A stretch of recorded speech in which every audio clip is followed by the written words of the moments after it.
Naman, mga pag-usapan kalahi. naman natin yung tungkol sa pagpabulto ng ating mga alagang manok. So marami nagme-message sa atin sa Facebook, saka sa isang platform sa social media. So nagtatanong sa atin kung paano daw ba nagagawa na pabultuhin ko ang aking mga alagang manok dito sa ating manukan. So simple lang mga kalahi, kasi karamihan ng mga backyard breeder, yung mga bago nagbe-breed ngayon, nag-aalaga ng manok sa dalang backyard, ang pinagbabasihan nila ay yung mga ini-endorse ng mga vitamina, mga suplemento, at kung ano-ano pa mga gamot na nakakatulong sa ating mga manok para mapabulto ang ating mga alagang manok, mga kalahi. So although mayroon talaga siya na itutulong sa ating mga alagang manok, karamihan doon sila kumukuha ng bulto ng katawan ng manok na hinahanap nila. Kung isa ka backyard breeder o mag-start ka mag-breed, kailangan meron kang proper selection sa materyales na gamitin mo. So kaya nga meron tayong selection, tinitignan natin yung sukat ng katawan, yung balikat, yung tindig.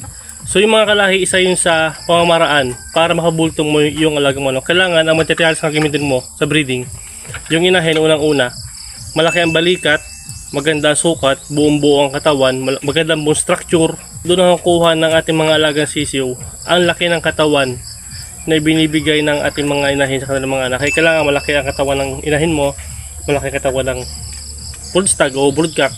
Kailangan buong-buo sila, malaking balikat, magandang bone structure, kumbaga malaki ang sukat ng kanilang pityo.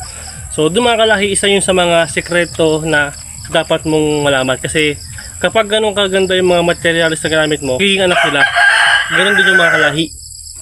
Kung ano yung physical traits ng isang materials, yun din ang ibibigay niya sa kanyang mga giging anak.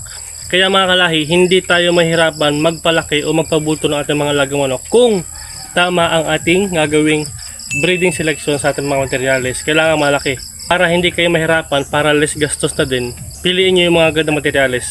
Kung hahanap kayo sa mga breeder, kailangan malaki ang balikat, kumbaga mga triangular shape o yung parang hugis puso kung tawagin ni Lance de la Torre. So yun yung mga kalahi, yung isa sa pwede ko measure sa inyo para makabulto ninyo yung inyong mga alagang manok. Sa mga nagkatanong sa akin, sa mga nanonood sa akin itong video na to, kung sa kang backyard breeder, so sana meron ka nakuhang tips o kaalaman para pabulto mo yung inyong mga alagang manok, mga kalahi. So yung pagbibigay ng mga vitamina at mamahaling mga pagkain ng protein pellet, bonus na lang yung mga kalahi. Pero kapag yung selection mo talaga maganda, doon mo makuha yung tamang laki ng manok. Sisu pa lang, stag pa lang, makikita mo na napakalaki ng manok mo, mga kalahi, kapag tama yung selection mo. So yun ang mga kalahi. Don't forget to like, share, and follow for more videos sa ating Facebook account, Kalahi Game Ball Official. So thank you for watching.